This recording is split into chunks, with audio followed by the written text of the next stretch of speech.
أعوذ بالله من الشيطان الرجيم بسم الله الرحمن الرحيم إلى حضرة النبي مصطفى رسول الله صلى الله عليه وسلم وآله الكرام وأصحابه العظام شيء لله منا لهم الفاتحة أعوذ بالله من الشيطان الحمد لله رب العالمين إياك نعبد وإياك نستعين صراط الذين أنعمت غير المغضوب عليهم ولا الضالين آمين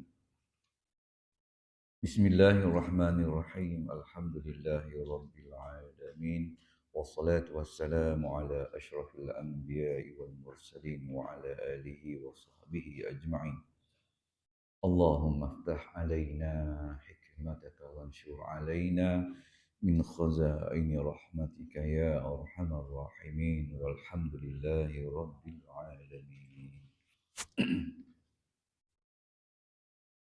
Assalamualaikum warahmatullahi wabarakatuh. Innal hamdalillah asyhadu an la ilaha illallah wa asyhadu anna Muhammadan abduhu wa rasuluh. Allahumma salli ala sayyidina Muhammad wa ala alihi wa ashabihi wa man da'a bi da'watihi ila yaumil qiyamah la raiba fihi. سبحانك لا علم لنا إلا ما علمتنا إنك أنت العليم الحكيم ولا حول ولا قوة إلا بالله العلي العظيم رب اشرح لي صدري ويسر لي أمري واحلل عقدة من لساني يفقه قولي رب يسر ولا تعسر يا كريم برحمتك يا أرحم الراحمين رضينا بالله ربا وبالإسلام دينا وبمحمد صلى الله عليه وسلم نبيا ورسولا أما بعد. Yang saya kasihi Tuan Pengurusi Surau kita, Barisan Jawatan Kuasa Pengurusan Surau Ihsaniyah, Tuan Imam, Tuan Bilal, hadirin jemaah yang hadir pada petang, pada malam ini. Alhamdulillah, syukur kita kepada Allah Subhanahu Wa Taala. Mudah-mudahan kita sentiasa diberikan taufik dan hidayah Allah dari masa ke semasa.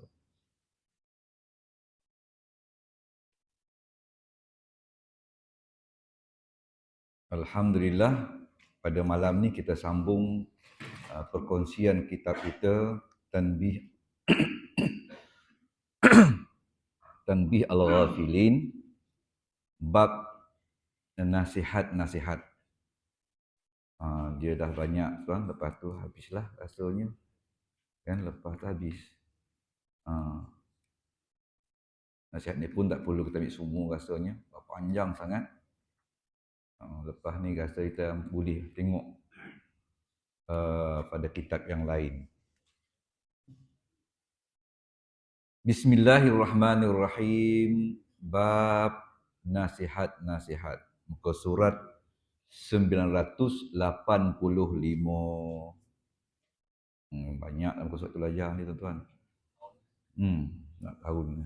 Tapi ya, akhirnya kita sampai ke penghujung.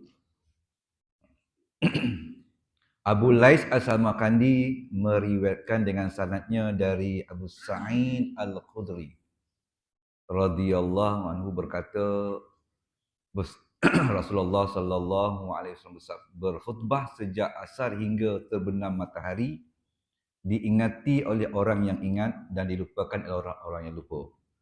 Dan di antara kalimat yang disabdakannya, panjang ni saya tak baca dia punya bahasa Arab dia.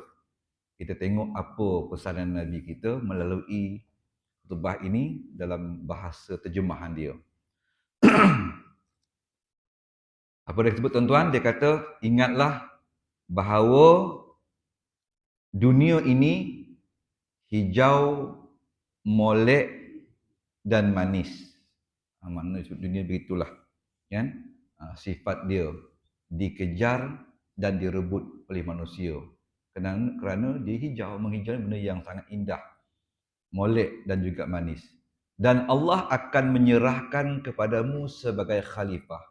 Walaupun begitu, kehijauan, keindahan, kehebatan dunia itu Allah serahkan kepada manusia untuk manusia menjadi khalifah di atas muka bumi. Inni ja'ilun fil ardi khalifah. Inni ja'ilun fil ardi khalifah. Bila kita baca ayat ini, kita jumpa dua kalimah. Pertama kalimah inni ja'ilun fil ardi, ardi itu khalifah, iaitu pemimpin. Dua kalimah yang boleh kita tengok bersama mengapa Allah gabungkan tentang khalifah dan juga bumi. Khalifah ni kuasa, kan, ardi bumi. Jadi bermakna bumi itu ataupun kuasa itu terletaknya pada bumi, pada tanah. Mudah ceritanya dalam bahasa kita ni, kuasa itu terletaknya di tanah. Kalau orang sebut saya adalah Perdana Menteri Malaysia. Jadi di mana di bumi dia tu, tanah itu. Itulah. Kalau kita tengok undang kita ni, undang kita berkuasa di apa tu, Rembau, kan, undang luar Rembau. Apabila dia pergi saja ke kawasan Kuala Pilah, melepasi Sungai Rembau, maka masuk sebelah Kuala Pilah, maka kuasanya dah tak ada lagi di situ. Kan, tak ada lagi kuasa itu.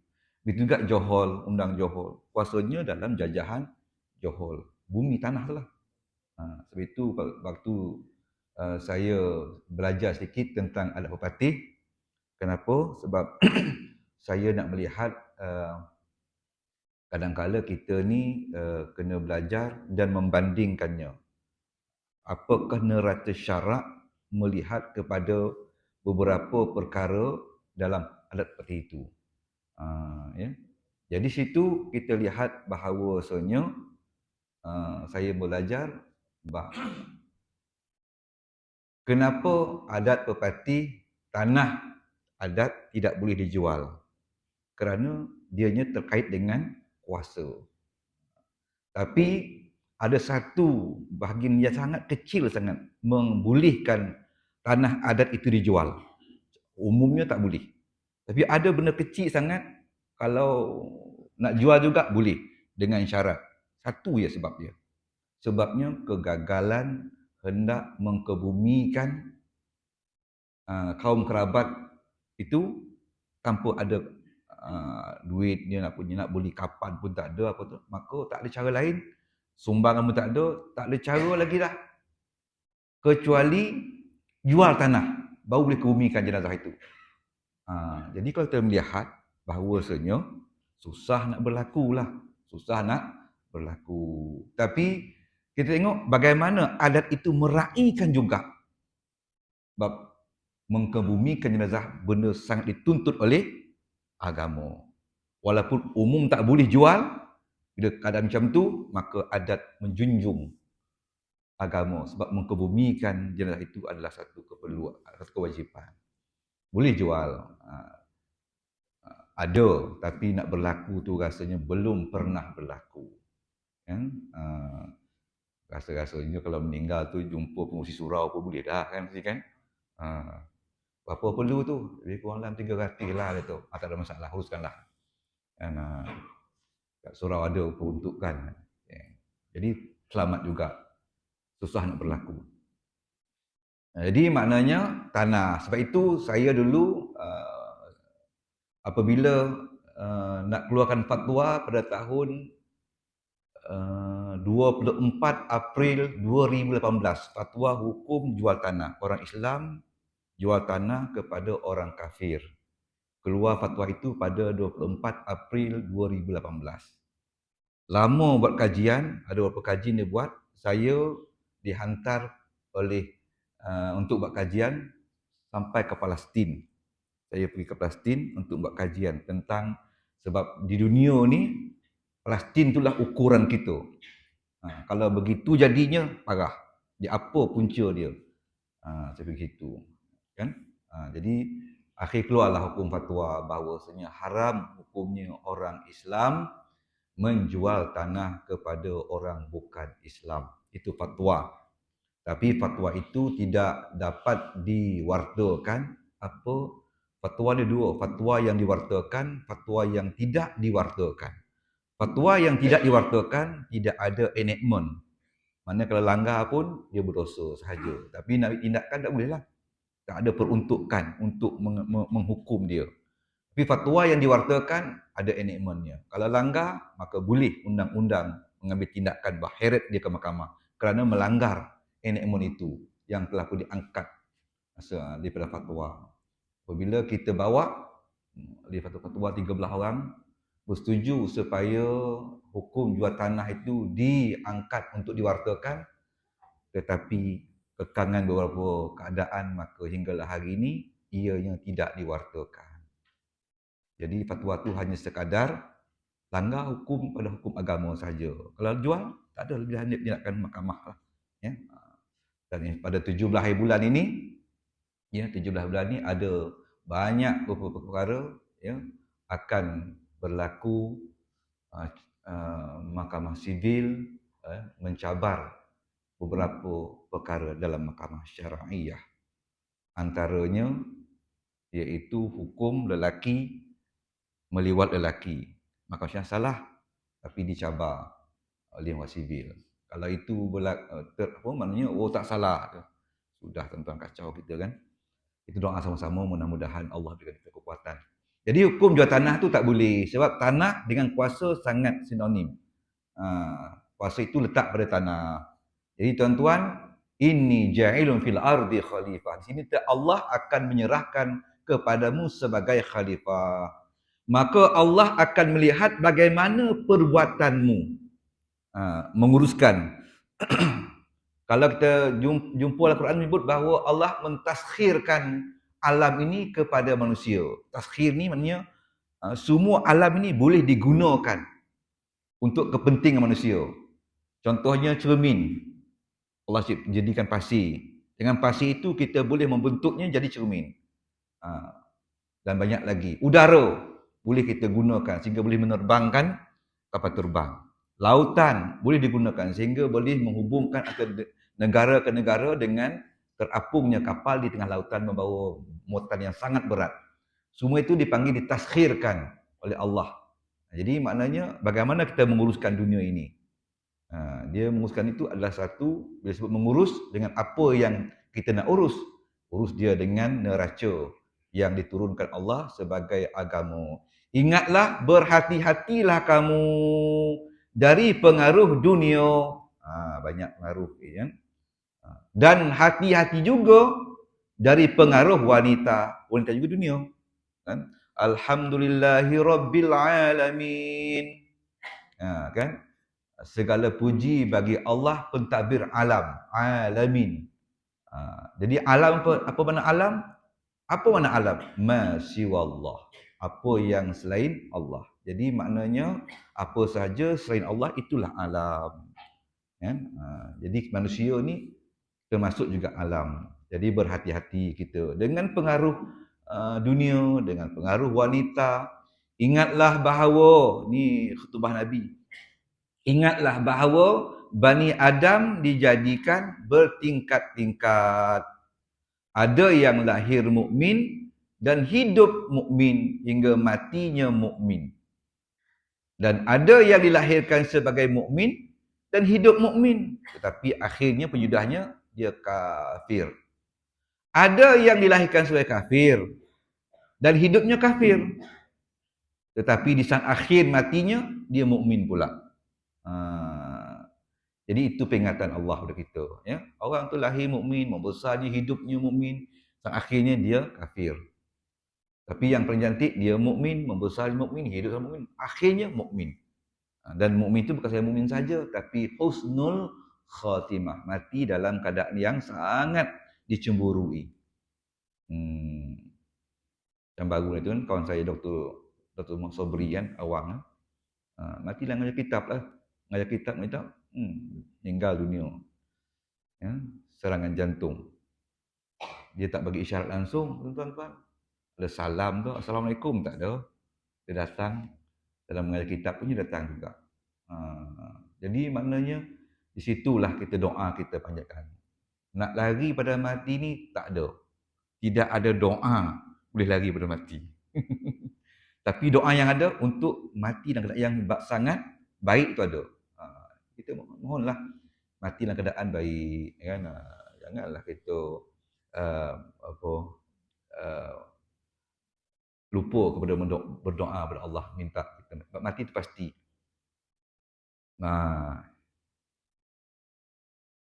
Jadi orang kafir pula dia kata ingatlah kafir dia lahir kafir. Hidup membesarnya kafir, kan? Tapi matinya mukmin. Seorang kawan saya masa saya jadi pengutua di Semedata dulu, Maniam nama dia, India. Maniam. Dia ni kalau cakap sebelang tabi, confirm dia orang Melayu. Suara dia tu dengan cara tak ada langsung dengar. Kita, yo cakap dengan Cina, kita pula jadi orang Cina. Oh tu okey, apa macam ini Hali? Apa suruh? Kan? Tapi dia tidak. Dia kalau tandas pelajar asrama perempuan tersumbat, dialah orang yang saya akan panggil. Bang, datang sekolah kelab, baiki tandas perempuan tersumbat ni. Okey, dia ni memang terror lah.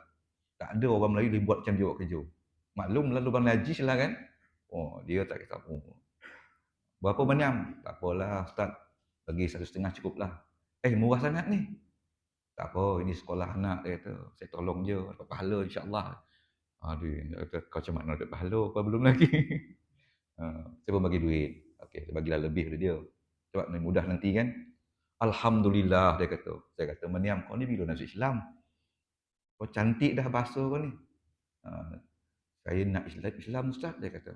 Tapi tunggu mak saya meninggal. Barulah. Saya tak nak ibu saya kecewa kalau saya masuk Islam. Tapi tuan-tuan, bila saya ceramah di sekolah menengah, SMK Teriang. Saya selalu ceramah itu. Kami berjiran dua tu, sekolah agama dengan tu. Saya ceramah. Ceramah tu ada 2-3 orang India. Kan? Dalam surau tu. Saya lepas tu, orang tu kata, India tu Islam ke? Tak Ustaz. Tu anak Maniam tu. Oh, anak Maniam. Kenapa? Memang Maniam pesan. Cikgu dia kata, kalau ada program agama, anak saya jangan pergi masuk dalam program apa dia. Jadi kalau sekolah ni, kalau program agama, budak yang Islam pergi program lain. Biar anak saya dengar ceramah agama, dia kata. Bagusnya. Tapi akhirnya Islam dia. Dia akhirnya Islam. Maniam. Ingatlah bahawa marah itu berupa api yang menyala dalam hati anak Adam.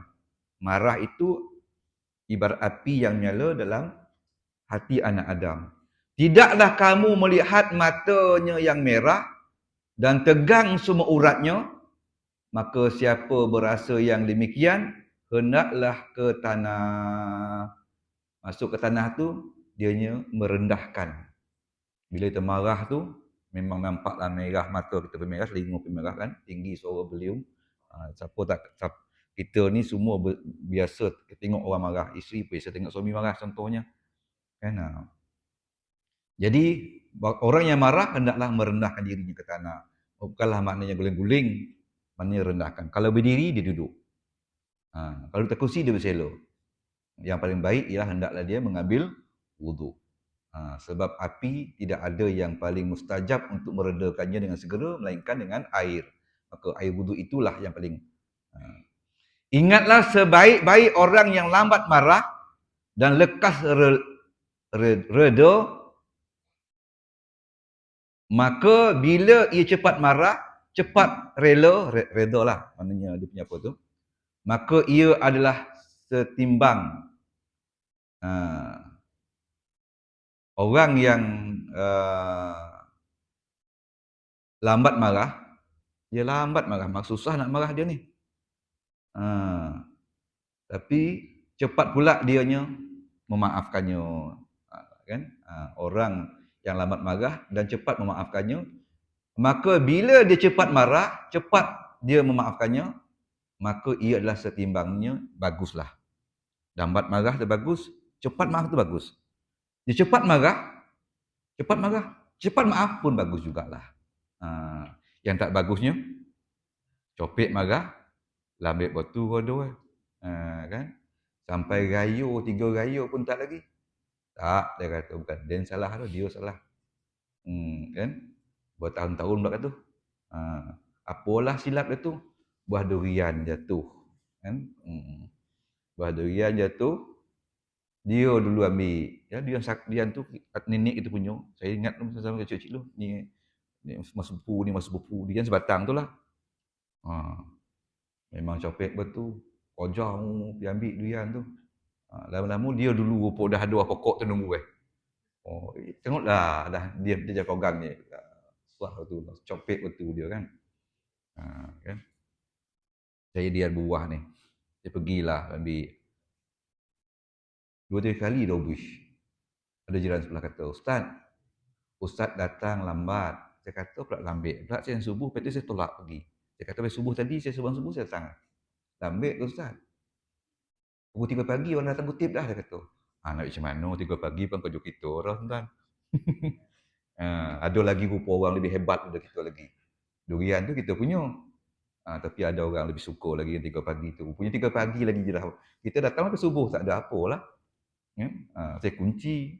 Tapi pagar tu berlubang macam mana. Loki dia. Kan?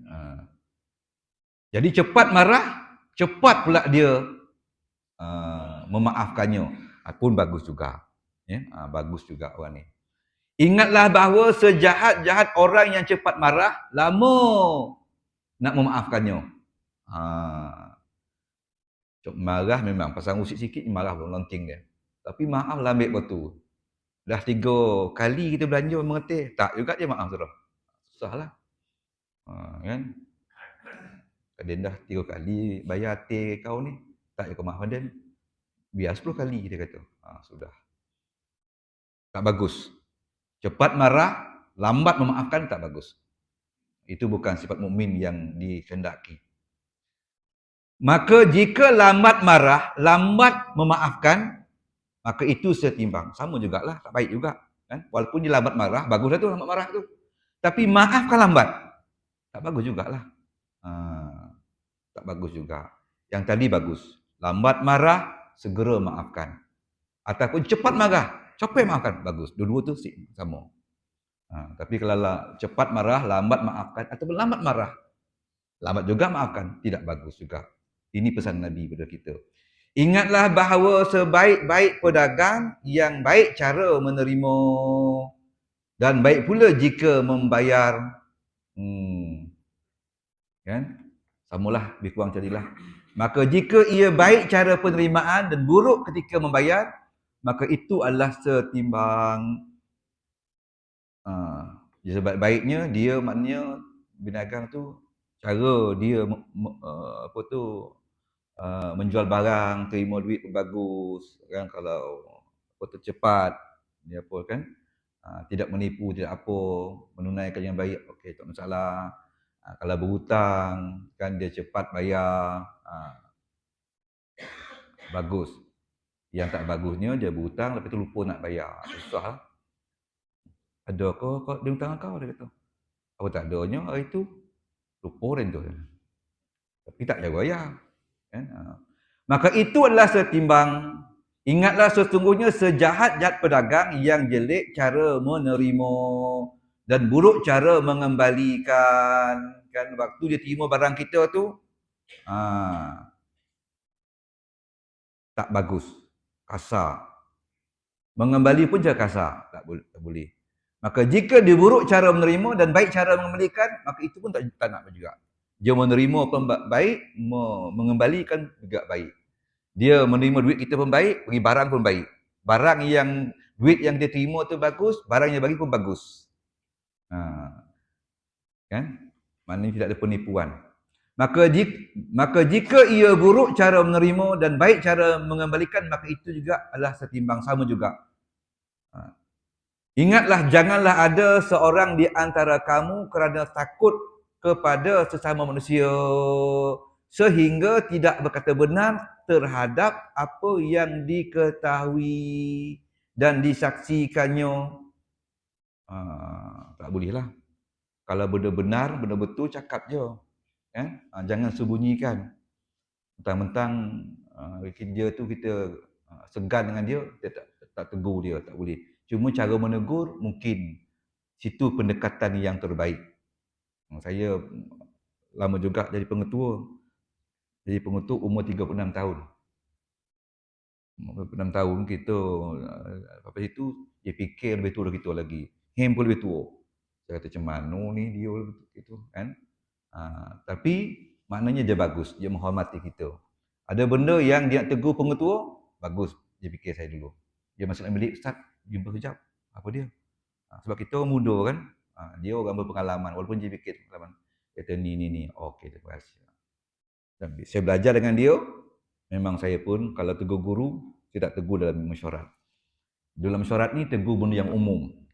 Kalau tak berkenan, panggil dia masuk bilik. Kalau panggil dia masuk bilik. Tutup pintu, ada apa Ustaz? Biasanya kali ni saya tahulah tu, kalau masuk cikgu dalam bilik pengetua, lepas tu tutup pintu. Itu saya tak tutup, tak terbuka je. Saya kata biar terbuka. Sebab aircon kerani tu dah memadai. Saya tutup aircon bilik saya. Saya tak tahulah dia orang nombor dulu. Aircon dia kulit dia tobal kan. Ya Allah, saya kata, kamu buka aircon berapa ni? Sejuk ke Ustaz? Dia tanya kita pula. Saya kata, saya beli aircon pengetua tak buka, tutup, buka pintu.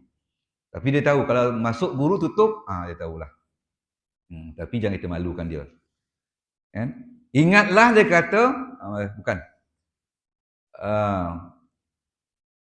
Sehingga tidak berkata benar terhadap apa yang diketahui dan disaksikannya.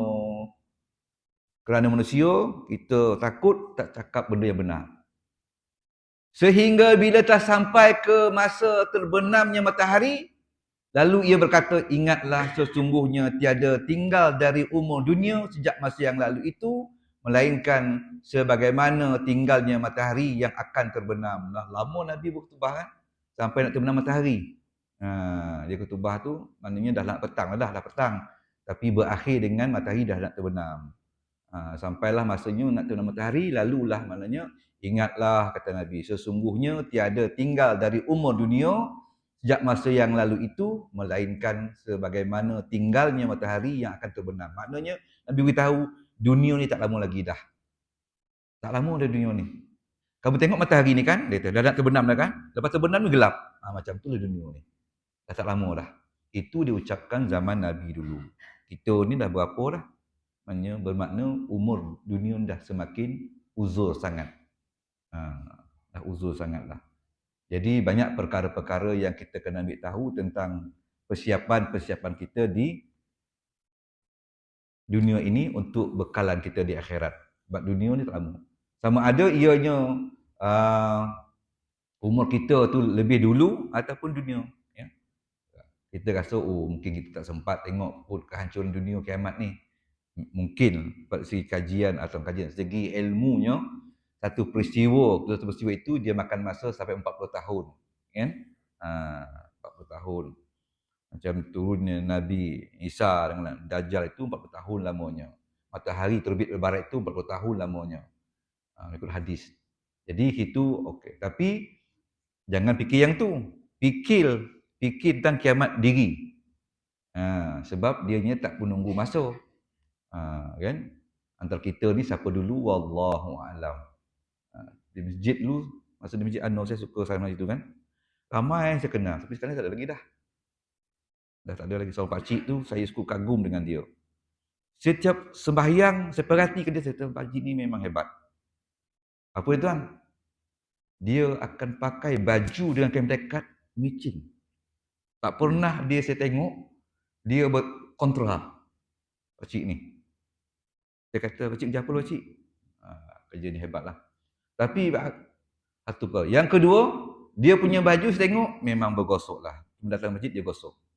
Jadi saya tengok, matching ni satu benda yang perangai dia. Keluar, dia kalau baju dia ni hijau kurang, kain ni. Kalau dia pakai baju putih, dia pakai kain hitam. Saya kata, pakcik ni berkira sangat. Dia ambil. Dan tak pernah saya jumpa kontra. Bagus dia. Lepas tu dah tak ada dia. Tengok lama dia tak ada. Dia tanyalah imam. Innalillah wa inna ilaihi raji'un. Pergi. Itu kiamat pada diri dia. Kiamat diri. Jadi kita ada dua kiamat. Kiamat dunia, kiamat diri. Kiamat diri kita ni lah yang kita bimbang. Teruslah kita fikir tentang kiamat dunia. Oh tak apalah lagi. Tapi ingat, ada satu kiamat yang dianya akan datang tiba-tiba. Itu kiamat diri kita. Macam tadi lah kawan kita. Ustaz Sobri je kan. Waktunya kitab je. Tak ada beri salam. Mereka datang. Agaknya masa mengajar tu dah ada ke pintu. Mereka tengok je kan. Kalau kita nampak lah. Kalau kita nampak, kita risau. Abu Lais meriwayatkan dengan sanadnya dari Abu Hurairah radhiyallahu anhu berkata, kami telah menyaksikan Nabi SAW ketika perang. Apa dia perang ni? Perang Hunain. Ia bersabda terhadap seorang yang mengaku Muslim bahawa orang itu ahli neraka. Cerita dia. Kita tengok sini. Kan? Maka berlaku perang dan seorang itu telah ikut berjuang sekeras-kerasnya. Maknanya berlaku perang ni ada seorang ikut Nabi. Dan dia memang beria-ria tu perang. Sehingga ada seorang sahabat datang kepada Nabi SAW memberitahu bahawa orang yang dikatakan ahli neraka itu telah ikut dalam perjuangan jihad dengan bersungguh-sungguh. Dia bukan main-main. Memang betul-betul dia dalam perang tu. Maka sabda Nabi SAW, apa kata Nabi? Ingatlah bahawa ia ahli neraka. Ni bukan sebarang orang, Nabi yang beritahu kan. Jadi maknanya ada 10 orang sahabat diberitahu dia ni ahli syurga, semua percaya. Yang dia ni pula ahli neraka. Sehingga orang-orang hampir ragu terhadap keterangan Nabi SAW itu. Sebab apa tuan-tuan? Dengan mata tengok, dia bukan main-main dah. Tak nampak. Susah nak katakan dia itu ahli neraka. Sebab dia memang berperang dahsyat sungguh. Beria dia. Masuk, merempuh musuh. Sampai ada sahabat kata, macam itulah. Dia kata. Sebab Nabi yang bersabda ni. Maka ketika menderita luka-luka berat, tiba-tiba ia mengeluarkan kalimah kufur, lalu mengeluarkan anak panah dari tempatnya dan membunuh dirinya. Kan? Dia cedera. Kan? Namun dia pun keluarlah kalimah yang bukan, maka dibunuh dirinya. Maka sahabat berkata, ya Rasulullah, Allah telah membenarkan sabdamu. Mula-mula tadi sahabat pun, iya kau. Kau tengok pada gaya perang dia tu, dahsyat dia ni. Tapi bila berlaku macam tu, dia keluar kalimah-kalimah yang bukan-bukan, nanti dia transformkan, dia tekam diri dia. Itu dah keluar daripada neraca Islam. Tidak boleh kita membunuh diri kita. Biarlah kita mati dan keadaan luka tu. Tahanlah dulu sekejap kan.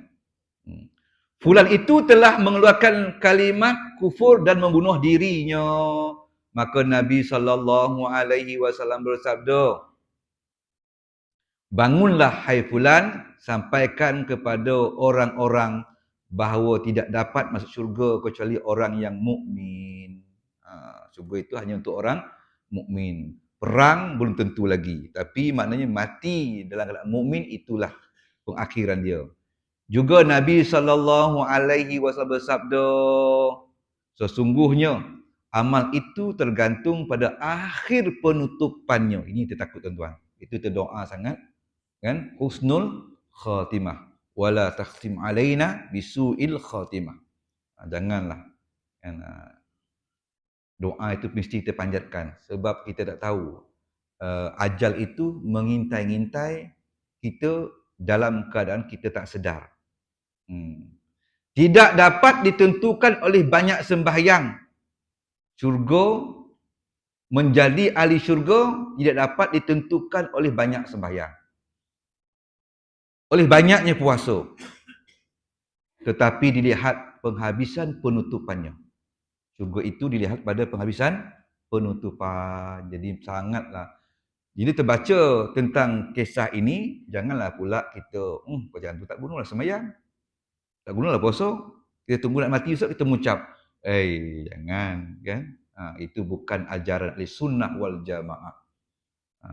Nabi ajar kita berperang, berpuasa, berjuang, ibadah, jaga solat, apa sebagainya, bersedekah dan doa kita berterusan. Sebab itu semua nanti itu adalah membantu kita untuk di akhir penghayatan kita. Ini yang paling kita bimbang, tuan-tuan. Kematian. Sebab kematian itu satu kepastian. Tak ada siapa yang boleh lari. Sebab itu kita mungkin dalam ada surah itu baca kitab Ziarah Alam Barzakh. Bagus kitab ni, tuan. Saya beli kitab tu lama. Sebelum saya baca kitab tu saya baca habis. Ingat 3 kali saya bisa baca kitab tu. Sebab sangat seronok baca dia. Orang rumah keluarkan pisang dengan apa? Kita pun makan. Rupa orang pisang habis, buku solat pun tak habis. Dia tengok lah. Orang pisang habis. Itulah punya seronok baca kitab tu. 3 kali saya khatam baca, lepas tu baru saya baca kitab tu di masjid. Sebab apa, tuan-tuan? Sebab mati pasti. Nak tanya orang yang pergi, tak ada siapa yang balik. Nak tanya. Jadi maknanya tak ada, jangan tunggulah orang balik. Kita nak pergi, cerita di sana tak tahu. Jadi cerita yang tepat ialah bergantung kepada sabda Nabi, hadis Nabi sallallahu alaihi wasallam. Yang banyak kitab itu. Kitab yang tuan-tuan baca itu, iaitu Ziarah Barzakh itu, kitab yang telah pun disaring, ditahqiq. Tahqiq maksudnya telah pun dianalisa hadisnya. Hadis yang sahih dimasukkan, hadis yang tu dikeluarkan. Jadi yang dalam kitab tu hadisnya sangat cantik. Tanpa kita perlu lagi ragu. Sebab hadis itu telah pun ditahqiq dipanggil. Ditahqiq, maknanya telah pun dianalisa oleh pakar hadis, mana hadis yang tu dikeluarkannya. Jadi bila terbaca, ianya satu ilmu yang disampaikan oleh Nabi sangat baik yang tidak perlu kita ragu-ragu. Jadi itu kita baca tu, nampaklah perkara-perkara di alam barzakh itu yang akan kita pergi nanti. Tuan, kita berhenti tu dulu. Saya ada janji. Jadi lepas pada isyak, saya minta izin terus. Tuan ya? Pasal apa ada janji. Dia orang nak jumpa ni tak kira siang malam. Dia kita pula, okey, siang lapang, siang. Malam lapang, malam. Jadi yang apa halu Allahu alam. Bismillahirrahmanirrahim. Alhamdulillahirabbil alamin. Wassalatu wassalamu ala asyrafil anbiya'i wal mursalin wa ala alihi wa sahbihi ajma'in. Allahumma zidna ilman nafi'an wa qalban khashi'an wa ibadatan mutaqabbalan bi rahmatika ya arhamar rahimin walhamdulillahirabbil alamin.